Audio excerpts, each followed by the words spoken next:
Cảm ơn quý khán giả vẫn đang theo dõi Hồng Việt TV trong bản tin trong ngày. Sau đây là phần tin Việt Nam.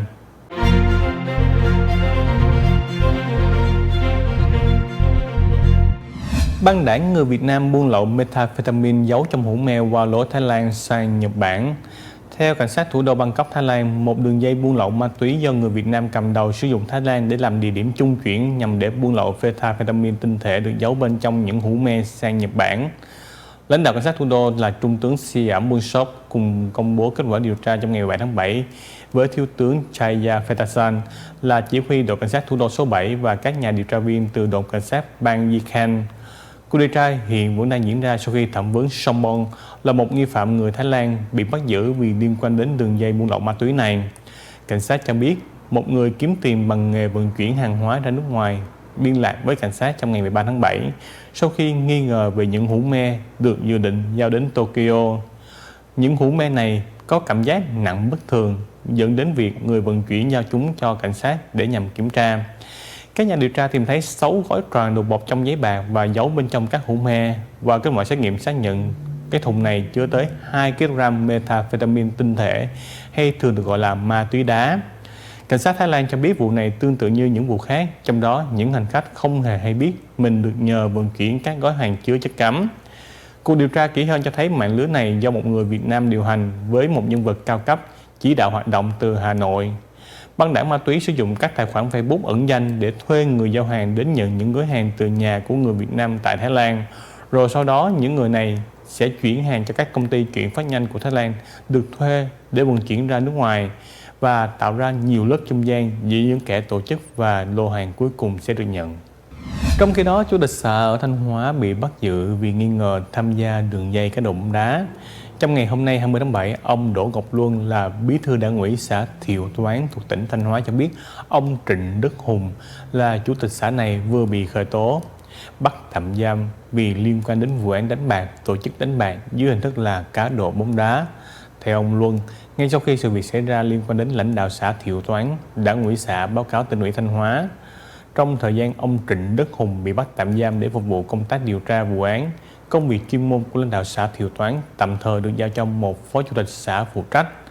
Theo Công an tỉnh Thanh Hóa, từ ngày 11 đến ngày 18 tháng 7, Phòng Cảnh sát Hình sự phối hợp với các đơn vị của Công an tỉnh này liên tiếp phá vỡ 4 đường dây đánh bạc, tổ chức đánh bạc dưới hình thức cá độ bóng đá trong mùa World Cup 2026.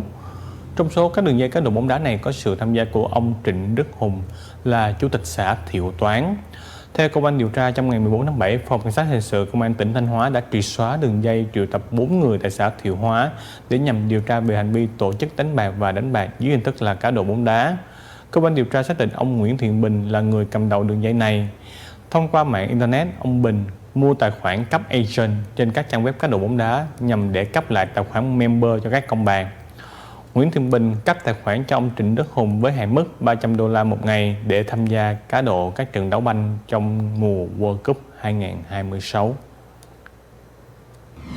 Tin tiếp theo liên quan đến việc 17 máy bay A321neo phải dừng khai thác vì thiếu động cơ.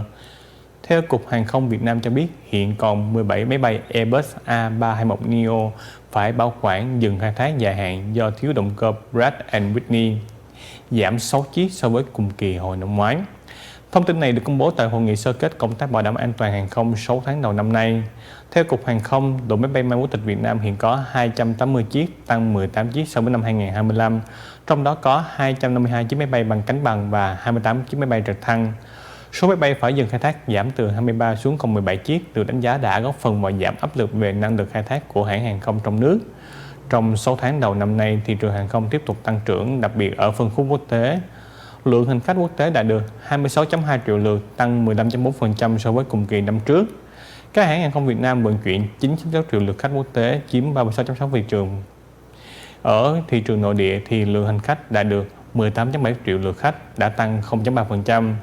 Về lượng hàng hóa quốc tế đạt được 706.700 tấn, tăng 21,3%, trong khi hàng hóa nội địa đạt được 216.400 tấn, đã giảm 7%. Cục Hàng không nhận định công tác bảo đảm an toàn hàng không cơ bản được thực hiện tốt, nhưng ngành vẫn đang đối mặt với nhiều thách thức như áp lực khai thác vào mùa cao điểm, thời tiết cực đoan, nguy cơ từ thiết bị bay không người lái, chim cũng như động vật hoang dã và yêu cầu ngày càng cao về nguồn nhân lực cũng như quản lý an toàn. Trong khi đó, 6 người bị khởi tố vì đưa hơn 250 tấn heo bệnh từ phía Bắc vào Quảng Trị để bán kiếm lời.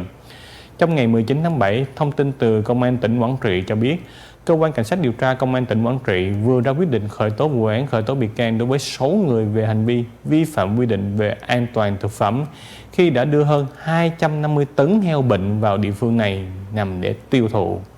6 người này bao gồm Mai Văn Quang, 53 tuổi là chủ mưu, Hà Văn Nghĩa, 48 tuổi, người được thuê áp tải hàng, Trần Thị Ngọc Hiền, 62 tuổi là chủ lò mổ, Hoàng Thị Mộng Tuyền, 54 tuổi là chủ lò mổ, Trương Văn Quốc, 53 tuổi tài xế, Trần Ngọc Bắc, 55 tuổi tài xế. Trong đó 3 người bao gồm Quang, Hiền, Truyền đang bị tạm giam. 3 người còn lại bị cấm đi khỏi nơi cư trú. Trước đó thì trinh sát của Phòng Cảnh sát Kinh tế Công an tỉnh Quảng Trị phát hiện một nhóm người trên địa bàn có biểu hiện nghi vấn về liên quan đến hoạt động mua bán vận chuyển giết mổ heo bị nhiễm bệnh dịch tả heo Phi Châu với quy mô đặc biệt lớn, quy mô liên tỉnh.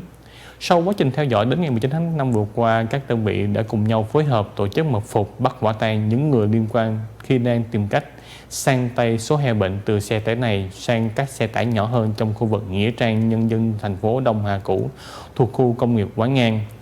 Tại thời điểm kiểm tra, nhóm này không xuất trình được hàng hóa, chứng từ hay giấy chứng nhận kiểm dịch của động vật. Lực lượng chức năng phát hiện trên xe vận chuyển tổng cộng có 172 con heo, trong đó có 2 con đã chết. Kết quả xét nghiệm mẫu bệnh phẩm từ Trung tâm Chẩn đoán và Xét nghiệm Thú y Trung ương 2 khẳng định có 18 con heo dương tính với dịch tả heo châu Phi. Điều tra mở rộng thì ban chuyên án xác định trong khoảng thời gian từ tháng 2 đến tháng 5 năm 2016, nhóm này đã mua bán vận chuyển heo từ các tỉnh phía Bắc như Bắc Giang, Hưng Yên, Thái Bình về Quảng Trị để nhằm giết mổ tại lò mổ Tây Trì. Sau đó thịt heo bệnh được đưa ra đi tiêu thụ, trong số đó lượng heo bị nhiễm dịch lên tới hơn 250 tấn.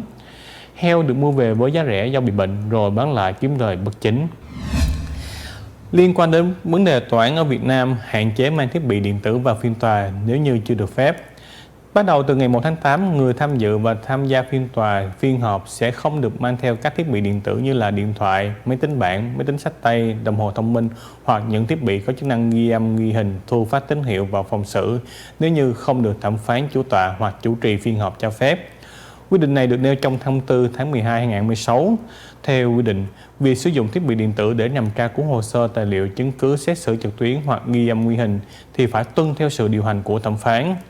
Thông tư cũng quy định về việc ghi âm chỉ được thực hiện trong thời gian diễn ra phiên tòa, còn ghi hình chỉ được phép trong thời gian khai mạc và tuyên án hoặc công bố quyết định. Mọi hoạt động ghi âm ghi hình đều phải có sự đồng ý của thẩm phán, chủ tọa. Nếu ghi hình hoặc ghi âm, người tiến hành tố tụng hay người tham gia phiên tòa thì phải được sự đồng ý của cả những người liên quan.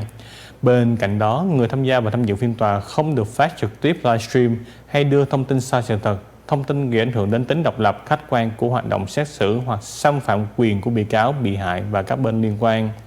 Theo thông tư, người vi phạm nội quy có thể bị cấm vào hoặc buộc rời khỏi phiên tòa, cũng như bị xử phạt hành chính hoặc tạm giữ hành chính, có thể bị kiến nghị khởi tố theo luật của quy định pháp luật. Đó là bản tin trong ngày của Hồn Việt TV.